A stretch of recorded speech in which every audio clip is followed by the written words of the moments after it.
Hello friends, UGC net knowledge point में आप सभी का स्वागत है। आज हम कर रहे हैं UGC net paper 2 public administration के चैप्टर वाइज जो है एम लक्ष्मीकांत की बुक में से चैप्टर 6।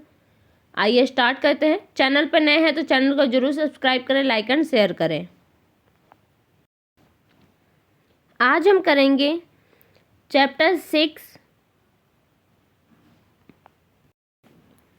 प्रशासनिक प्रणालियां में ब्रिटिश लोक सेवा। क्या है इसका इतिहास? 19वीं सदी के मध्य तक ब्रिटेन में लोक सेवा की संरक्षण प्रणाली प्रचलित थी। लोक सेवा के पदों को राजनीतिक पुरस्कार या व्यक्तिगत पक्षपात के तौर पर बांटा जाता था। या तो वहाँ पे क्या था, जो सेवक होते थे उनको या तो राजनीतिक पुरस्कार के माध्यम से अलग किया जाता, नहीं तो व्यक्तिगत पक्षपात के तौर पर बांटा जाता था।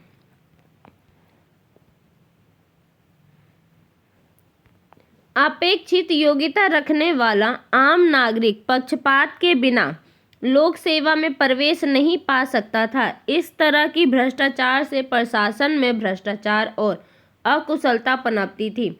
फिर भी भ्रष्टाचार, मितव्ययिता, कार्यकुशलता और सार्वजनिक पदों के लोकप्रिय अधिकारों के प्रति बढ़ते हुए सरोकार से 19वीं सदी के मध्य में आधुनिक लोक सेवा का जन्म हुआ।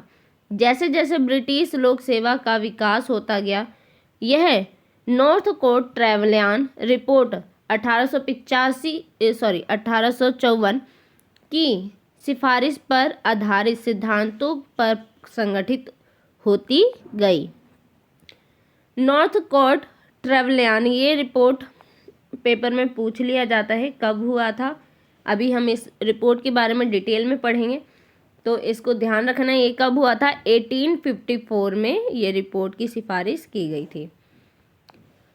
सिफारिश पर आधारित सिद्धांतों पर संगठित होती गई। बाद में अनेक समिति और आयोगों की सिफारिशों पर इसमें कुछ परिवर्तन किए जाते रहे। इनमें प्रमुख थे प्लेफेयर कमीशन। कब आई थी? 1875 में। रिडले कमीशन कब आई थी? 1896 से 90 में। मैकडॉनेल कमीशन 1912 से 1915। हॉल्डेन कमेटी 1918। ब्रैडबरी कमेटी 1918 से 1919। ट्रमिन कमीशन 1929 से 1931। बॉर्डले committee 1943। Assheton committee 1944।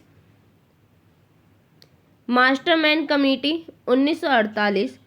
Princely commission 1953 से 55। Plowden committee on control of public expenditure 1961 और मॉर्टेन कमेटी 1963। और 1968 की फुलटन कमेटी भी इम्पोर्टेंट कमेटी है जो आपके पेपर में पूछा जा सकता है,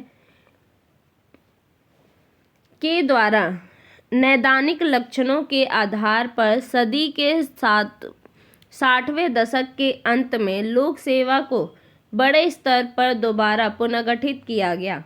हाल के समय में कुछ छोटे मोटे फेरबदल निम्नलिखित कुछ रिपोर्टों की सिफारिश के आधार पर किए गए। इनमें से प्रमुख डेविज रिपोर्ट 1969 पद्धति सेकंड पर, सरकारी गोपनीयता अधिनियम 1911 पर, Franks report 1972 1972, Megaw report 1982, Atkinson report 1983, sir Robins report 1988 और इप्स रिपोर्ट 1988। ये थी जिसमें क्या किया गया था, कुछ फेरबदल किए गए थे इन रिपोर्टों में। तो सबसे पहला है आपका नॉर्थकोट ट्रेवलियन रिपोर्ट। कब हुई थी ये? 1854 में। ये इम्पोर्टेंट है, ध्यान रखना है, ध्यान से सुनिए। अप्रैल 1853 में यानी 1853 में ब्रिटिश राजकोष ने नॉर्थकोट ट्रेवलियन समिति को नियुक्त किया। ब्रिटेन में स्थायी लोक सेवा का संगठन इस पर इसकी रिपोर्ट 1853 में प्रकाशित हुई। इसकी मुख्य सिफारिश इस पर थी। क्या सिफारिश थी इसकी? सिफारिश ध्यान रखना है, ये भी पेपर में पूछ लिया जाता है। भर्तियों में पक्षपात प्रणाली समाप्त होनी चाहिए। जो भर्ती है उसमें क्या होनी चाहिए? जो पक्षपात प्रणाली है वो समाप्त होनी चाहिए। जो भेदभाव की जाती है वो समाप्त होनी चाहिए। भर्तियां खुली प्रतिस्पर्धा परीक्षाओं द्वारा होनी चाहिए, जैसा कि आजकल होता है। एक लोक सेवा आयोग का गठन होना चाहिए। अर्ध न्यायिक स्वायत्तता प्राप्त यह संस्था भर्ती प्रक्रिया के यथोचित प्रबंधन के लिए उत्तरदायी होनी चाहिए। सेवाओं में पदोन्नति का आधार योग्यता होनी चाहिए, न कि वरिष्ठता। प्रशासन के बौद्धिक पक्ष को इसके यांत्रिक पक्ष से अलग करना चाहिए। दूसरे शब्दों में लोक सेवा के पदों को दो वर्गों अर्थात उच्चतर वर्ग और निम्नतर वर्ग में विभाजित किया जाना चाहिए। उच्चतर वर्ग को बौद्धिक और निम्नतर वर्ग को यांत्रिक काम देने चाहिए। इन दोनों वर्गों की भर्ती के तरीके अलग अलग होने चाहिए।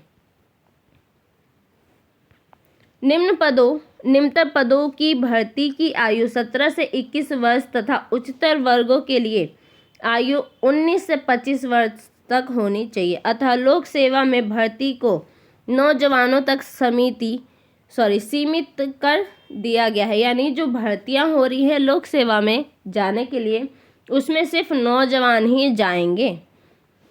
और परिपक्व लोगों की भर्ती के विचार को अस्वीकार कर दिया। जो इससे 25 साल से जो ऊपर के लोग थे उनके लिए भर्ती नहीं है, उसको क्या किया? अस्वीकार कर दिया।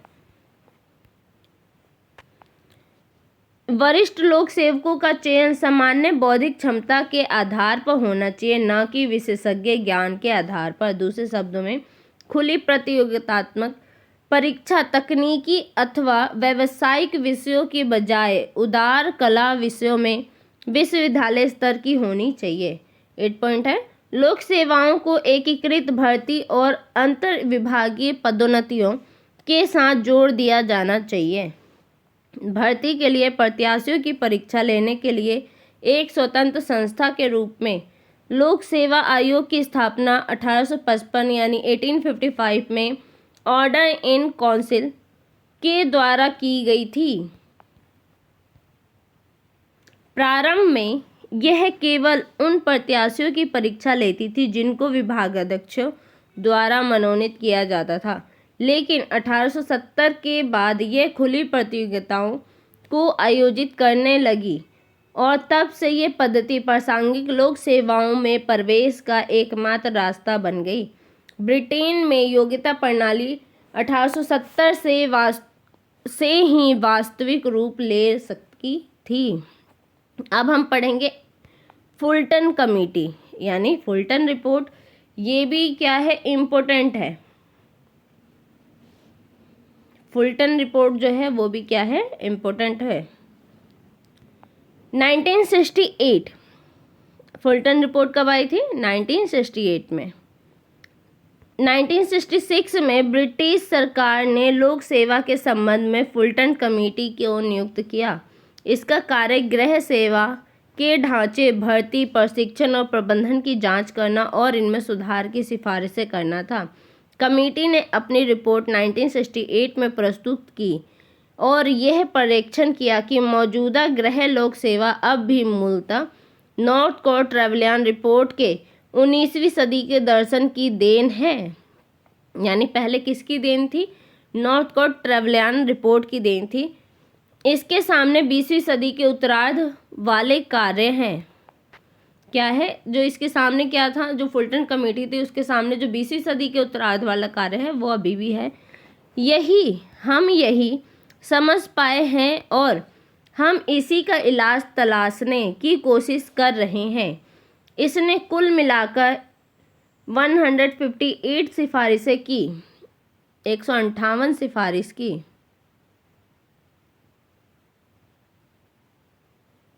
लोक सेवा में संबंधित महत्वपूर्ण सिफारिशें निम्न है। कौन सी सिफारिशें की गई थी? लोक सेवा को व्यवस्थित करने के लिए लोक सेवा के एक नए विभाग का गठन किया जाना चाहिए। इसका प्रमुख प्रधानमंत्री हो। इसमें लोक सेवा आयोग को मिला देना चाहिए। गृह सेवा का प्रमुख लोक सेवा विभाग के स्थायी सचिव को बनाया जाना चाहिए। तमाम वर्गों को समाप्त करके इनकी जगह एकमात्र एकीकृत पदानुक्रम ढांचे का निर्माण किया जाना चाहिए, जिसके अंतर्गत ऊपर से नीचे तक सभी लोक सेवक आते हैं। प्रत्येक पद का क्रम कार्य मूल्यांकन के द्वारा निर्धारित किया जाना चाहिए। जो प्रत्येक पद है उसका क्रम क्या होना चाहिए? उसके कार्य के अनुसार होना चाहिए। थर्ड पॉइंट है, रंग रूटों को प्रवेश पश्चात प्रशिक्षण देने के लिए एक लोक सेवा विद्यालय स्थापित किया जाना चाहिए। इसमें प्रशासन, प्रबंधन, अर्थशास्त्र और अन्य संबंधित विषयों के प्रशिक्षण पाठ्यक्रम में होनी चाहिए। पाठ्यक्रम में विशेषज्ञों के लिए प्रबंधन प्रशिक्षण की व्यवस्था भी हो। इनके अतिरिक्त विद्यालय को तरह तरह के अल्पकालीन पाठ्यक्रम उपलब्ध कराने के साथ साथ महत्वपूर्ण शोध भी करने चाहिए। फोर्थ पॉइंट है, लोक सेवा और अन्य रोजगारों अर्थात विश्वविद्यालयों तथा निजी क्षेत्र के बीच अधिक गतिशीलता होनी चाहिए। विलंबित परिवेश तथा अल्पकालीन नियुक्तियों के अवसरों का विस्तार किया जाना चाहिए। फिफ्थ पॉइंट है, विश्वविद्यालय स्नातक को भर्ती करते समय रोजगार के संबंध में उनके पाठ्यक्रम की प्रासंगिकता का भी ध्यान रखना चाहिए, अर्थात भर्ती के समय प्रासंगिक उपाधियों की वरीयता देनी चाहिए। जो प्रासंगिक उपाधियां हैं उसको भी मान्यता देनी चाहिए। सिक्स पॉइंट है, लोक सेवाओं को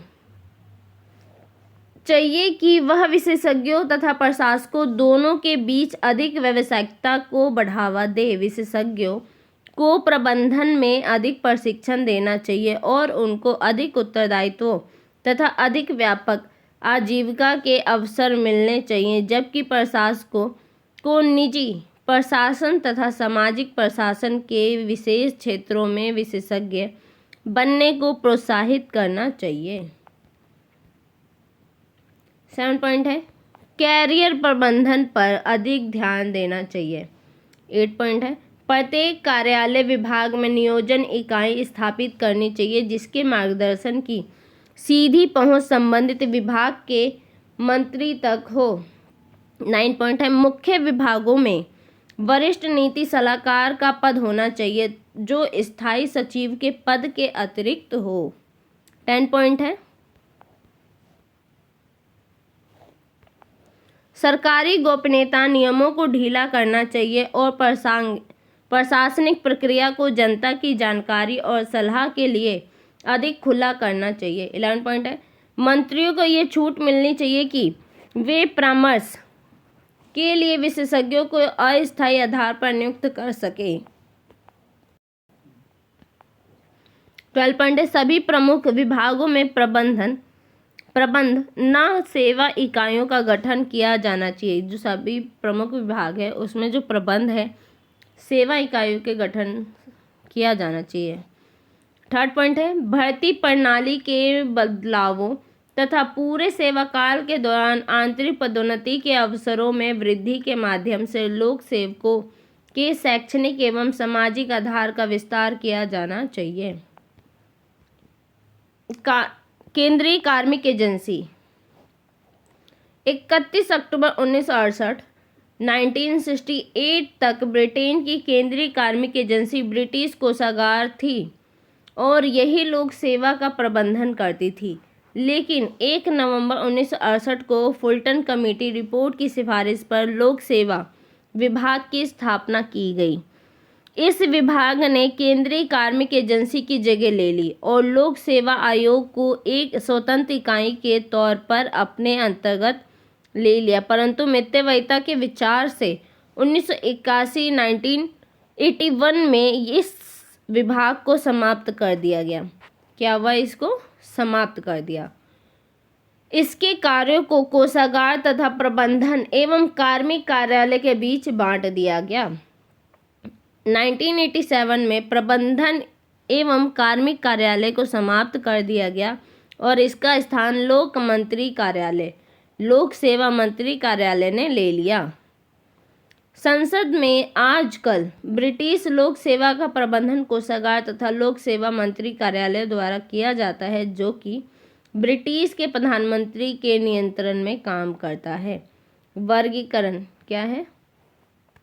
फुलटन पूर्व काल में ब्रिटिश से लोक सेवा निम्न 4 प्रमुख वर्गों में विभाजित किया। जो फुलटन कमेटी थी उस समय क्या ब्रिटिश लोक सेवा में उसके 4 वर्ग में वर्गीकृत किया गया था। इनमें से प्रत्येक की अपनी आंतरिक पदक्रम संरचना है। पहला है प्रशासनिक वर्ग, फिर कार्यपालक वर्ग, लिपिक वर्ग और विशेषज्ञ वर्ग। तो 1968 की फुलटन कमेटी रिपोर्ट में सिफारिश की थी कि सारे वर्गों को समाप्त कर एकमात्र पदक्रम ढांचे को रखना चाहिए। रिपोर्ट में कहा गया था सभी लोक सेवकों को एक अकेले पदक्रम ढांचे में संगठित करना चाहिए, जिनमें विभिन्न कुशलताओं तथा उत्तरदायित्वों से मेल खाने वाले विभिन्न वेतनमानों की उपयुक्त संख्या हो और प्रत्येक पद के पदक्रम का निर्धारण कार्य के निष्पादन द्वारा होता हो। इस सिफारिश को लागू करने के लिए समूह और प्रवर्ग मूल्यांकन के अंतर्गत भूतपूर्व वर्गों का विलय कर दिया गया। 1971 में प्रशासन के निचले स्तर को कार्यपालक वर्ग तथा लिपिक वर्ग में विलीन करके एक प्रशासनिक समूह का निर्माण किया गया। इस समूह के भीतर विभिन्न श्रेणियां इस प्रकार हैं। अब इस समय जो प्रशासनिक समूह है उसमें कौन कौन सी श्रेणियां होती थी? वरिष्ठ कार्यकारी अधिकारी होते थे, उसके बाद उच्चतर कार्यकारी अधिकारी, फिर प्रशासनिक प्रशिक्षु, उसके बाद कार्यकारी अधिकारी, उसके बाद प्रशासनिक अधिकारी और उसके बाद प्रशासनिक सहायक। लास्ट में क्या आते थे? प्रशासनिक सहायक। परंतु सेवाओं में ऊर्ध्वाधर अवरोध वर्टिकल बैरियर्स क्या आते थे? अभी भी मौजूद हैं, परंतु सेवाओं में ऊर्ध्वाधर अवरोध अभी भी मौजूद है। एकीकृत पदक्रम प्रणाली केवल 1972 में निर्मित खुले ढांचे में थी। 1986 में खुले ढांचे के अंतर्गत निम्न 7 सर्वोच्च पदक्रम है। अब जो खुला ढांचा था जो 1986 में था उसमें क्या था? 7 सर्वोच्च पदक्रम आते थे। कौन कौन से आते थे? फर्स्ट है आपका स्थायी सचिव। ये इम्पोर्टेंट है, ये चाहे भारत का हो चाहे आपका ब्रिटिश का हो, ये पेपर में पूछ लिए जाते हैं और ये आपका मैचिंग में भी आ जाता है, सीक्वेंस में भी आते हैं, तो इसे याद रखना है। ये जो पॉइंट है ये 7 ये क्या है? इम्पोर्टेंट है। पहले नंबर पे आते हैं स्थायी सचिव, सेकंड नंबर पे है उप सचिव, थर्ड नंबर पे है अवर सचिव, फोर्थ नंबर पे है कार्यकारी निर्देशक, फिफ्थ नंबर पे है सहायक सचिव, सिक्स्थ नंबर पे है वरिष्ठ प्रधानाध्यापक और 7 नंबर पे है प्रधानाध्यापक। भर्ती, अब भर्ती किस प्रकार होती थी वहाँ पे? ब्रिटेन की लोक सेवा में भर्ती लोक सेवा आयोग द्वारा संचालित प्रतियोगिता परीक्षाओं पर आधारित है। सफल प्रत्याशियों की सूची आयोग नियुक्ति विभाग को भेजता है। 1945 तक उच्च लोक सेवा अर्थात प्रशासनिक वर्ग में प्रवेश का एकमात्र मार्ग पद्धति फर्स्ट है। इसके अंतर्गत होने वाली परीक्षा में लिखित अर्हता परीक्षा के बाद साक्षात्कार होता था। यानी पहले क्या होती थी? लिखित परीक्षा होती थी, उसके बाद उसका इंटरव्यू होता था। लिखित परीक्षा लेख, भाषा, सामयिक मामलों तथा ऐच्छिक विषयों में होता था। 1945 में वैकल्पिक पद्धति मेथड सेकंड शुरू की गई। इसमें व्यक्तिगत और सामूहिक साक्षात्कारों पर जोर दिया गया। लोक सेवा चयन बोर्ड 2 दिन के विस्तारित साक्षात्कार के लिए प्रत्याशियों को ग्राम्य गृह कंट्री हाउस जो होता था ग्राम्य गृह कंट्री हाउस ले जाते थे, अतः इस पद्धति को कंट्री हाउस पद्धति से भी कहा जाता है, इसके नाम से भी कहा जाता है। इस प्रकार 1970 से लोक सेवा में प्रवेश के लिए प्रत्याशियों की योग्यता तथा और उपयुक्तता परखने का एकमात्र उपाय मेथड सेकंड हो गया।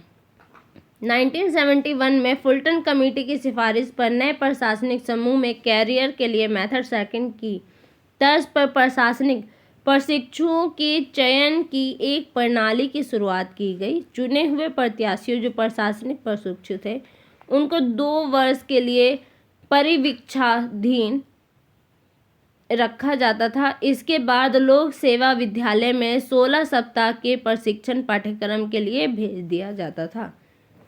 अब प्रशिक्षण कैसे होता था?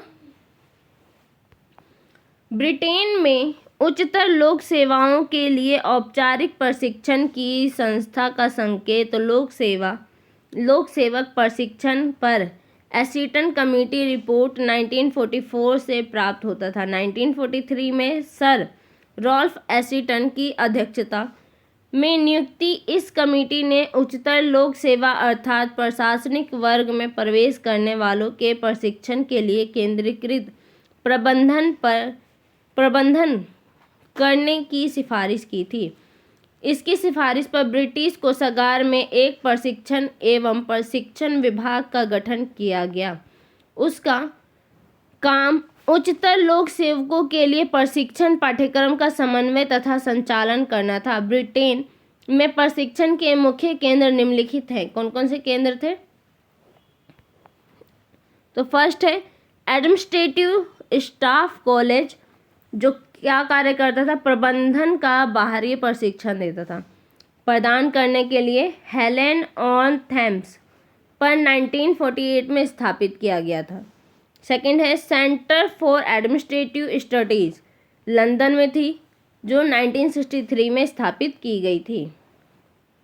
थर्ड नंबर पे है royal college of defence studies London में कूटनीतिक सेवाओं के लिए प्रशिक्षण देता था। फोर्थ नंबर पे है सिविल सर्विस कॉलेज जो ब्रिटेन का मुख्य प्रशिक्षण केंद्र सिविल सर्विस कॉलेज ही है। इसकी जो स्थापना थी फुलटन कमेटी की सिफारिश पर 1969 में की गई थी। इसका एक मुख्यालय और 2 क्षेत्रीय केंद्र है। मुख्यालय सनिंगडेल पार्क में स्थित है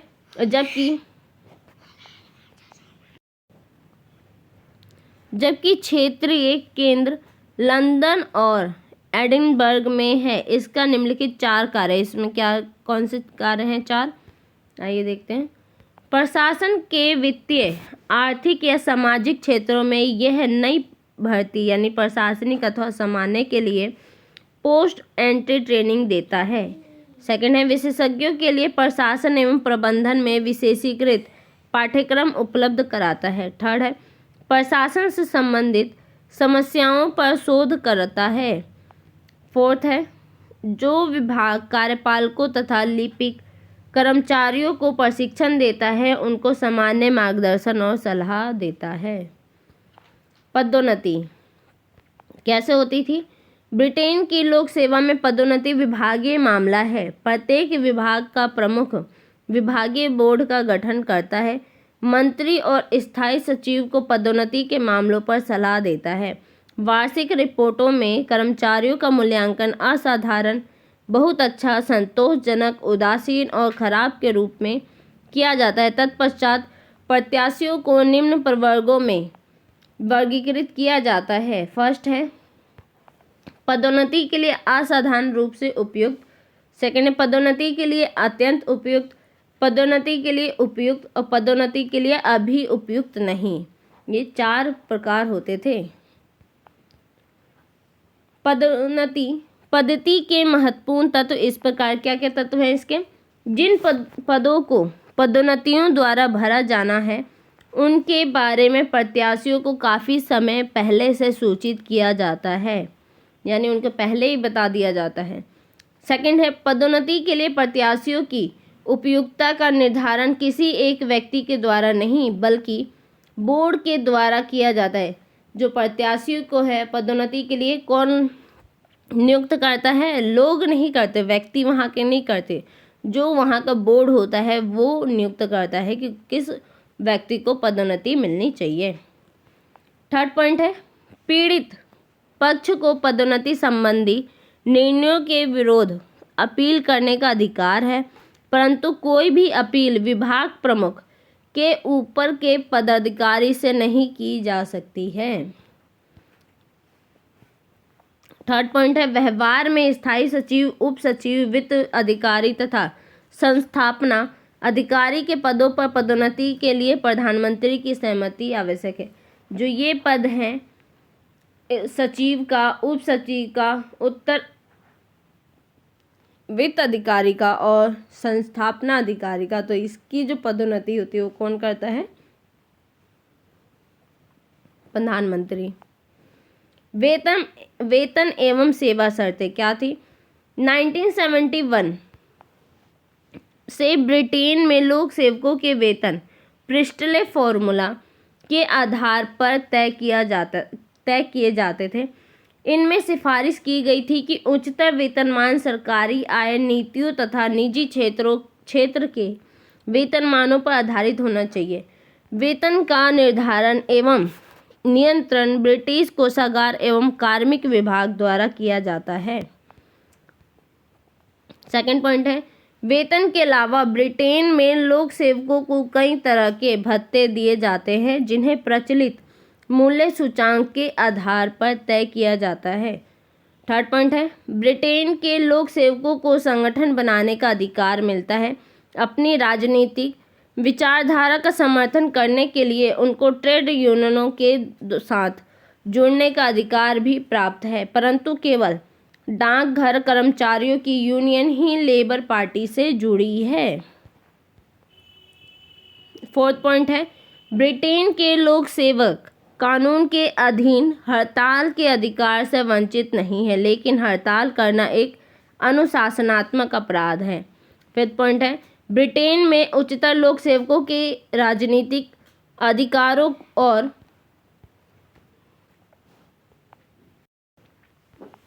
गतिविधियों पर पूरा प्रतिबंध है। यह प्रतिबंध लोक सेवा की मध्य और निचली श्रेणियों के लिए क्रमशः कम कठोर होता जाता है। निचली श्रेणी के कर्मचारी लगभग सभी राजनीतिक गतिविधियों में भाग ले सकते हैं। लोक सेवकों की राजनीतिक गतिविधियों पर सरकार की नज़र रहती है। ब्रिटेन में लोक सेवकों को राजनीतिक गतिविधियों पर मास्टरमैन कमेटी ने 1949 की रिपोर्ट में कहा। क्या कहा था मास्टरमैन कमेटी ने? फर्स्ट है, जनतांत्रिक समाज में सभी नागरिक के लिए यह वांछित है कि राज्य के मामलों में उनको अपनी बात कहने का अवसर प्राप्त हो और जहाँ तक संभव हो सार्वजनिक जीवन में वे सक्रिय भूमिका अदा करें। सेकंड पॉइंट है, सार्वजनिक हित यह मांग करते हैं कि लोक सेवा में राजनीतिक निष्पक्षता बनी रहे। इस निष्पक्षता में विश्वास इस देश की सरकार की संरचना का एक अनिवार्य अंग है। अतः मास्टरमैन कमेटी ने नोट किया था कि राजनीतिक निष्पक्षता की मौजूदा परंपरा में कोई भी कमजोरी राजनीतिक लोक सेवा के जन्म लेने की दिशा में पहला कदम होगी। इस तरह की व्यवस्था सार्वजनिक हितों दीर्घकाल में स्वयं लोक सेवा के विपरीत होगी। 6 पॉइंट है, ब्रिटेन में लोक सेवकों के लिए सेवानिवृत्ति की आयु 60 से 65 वर्ष है। वे सेवानिवृत्ति के बाद मिलने वाले सामान्य लाभों को प्राप्त करने के अधिकारी हैं। जो वहाँ के लोक सेवक थे, जो सरकारी कर्मचारी थे, उनकी जो सेवानिवृत्ति की आयु थी वो कितनी थी? 60 से 65 वर्ष। यानी वहाँ 60 से 65 वर्ष तक में वो क्या हो जाते थे? रिटायर हो जाते थे। रिटायर होने के बाद ही वो क्या करते थे, जो लाभ होता था सेवानिवृत्ति का वो उठा पाते थे। विक्टोरिया काउंसिल ब्रिटेन में शासक यानी राज्य और कर्मचारी यानी जो स्टाफ के बीच सेवा शर्तों को लेकर होने वाले विवादों पर समझौते करने और उनको निपटाने के लिए विक्टोरिया काउंसिल की एक संस्था है। वहाँ की इस बेजोड़ संस्था के बारे में निम्नलिखित बिंदुओं को नोट किया जा सकता है। क्या कहा है उस संस्था में? तो सेवा नियोजकों यानी जो एम्प्लॉयर्स होते थे और कर्मचारियों के परस्पर संबंधों पर गठित विक्टोरिया कमेटी की सिफारिशों के आधार पर इन परिषदों की स्थापना सबसे पहले निजी उद्योग में 1917 में की थी। कब की गई थी? वहाँ पे 1917 में की गई थी। सेकंड है, लोक सेवा के क्षेत्र में इन परिषदों की स्थापना 1919 में रैमजे बनिंग कमेटी की सिफारिश पर हुई थी। थर्ड पॉइंट है,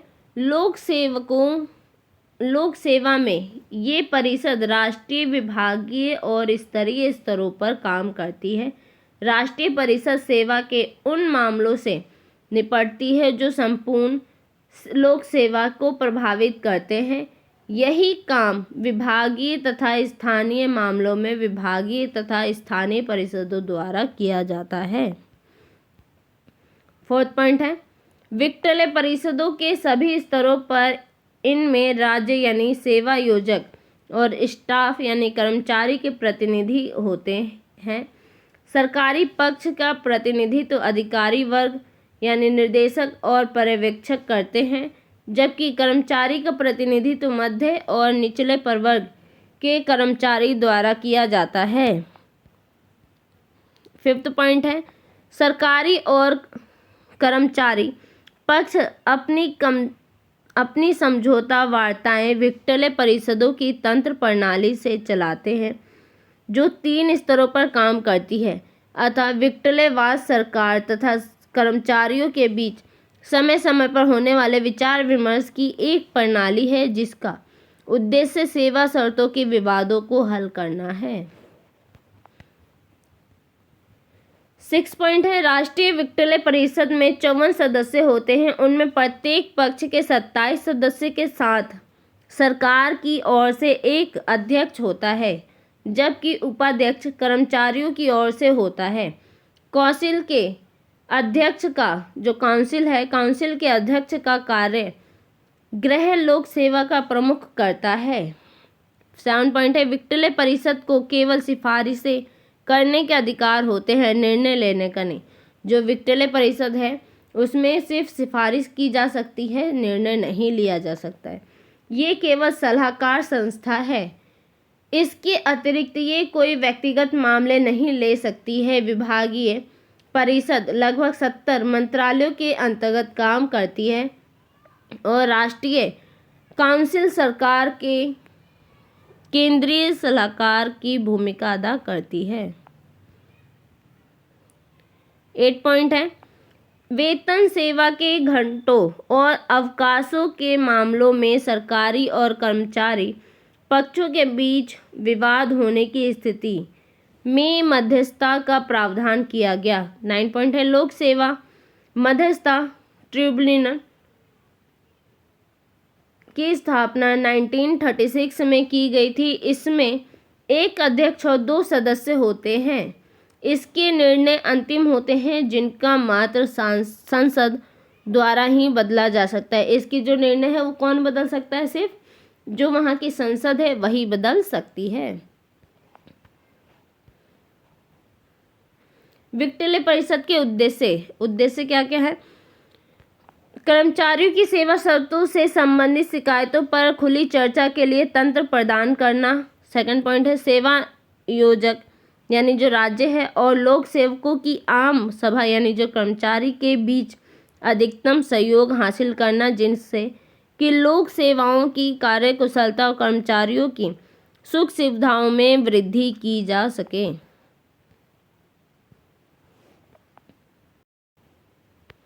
ग पॉइंट है समस्याओं का हल निकालने के लिए लोक सेवा के प्रशासकों, कार्यपालकों तथा लिपिक वर्गों के अनुभवों एवं विभिन्न दृष्टिकोणों को एक मंच पर लाया जाए।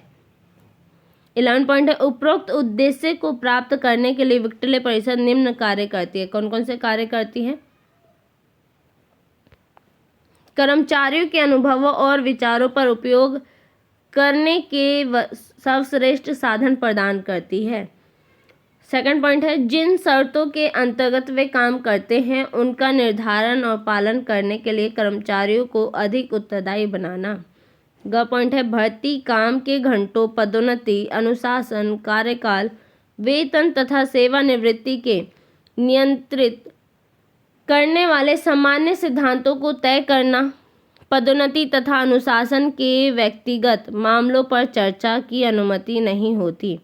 ग पॉइंट है उच्चतर प्रशासनिक एवं संगठनात्मक पदों पर बैठे लोक सेवकों को आगे की शिक्षा और प्रशिक्षण हेतु प्रोत्साहन करना।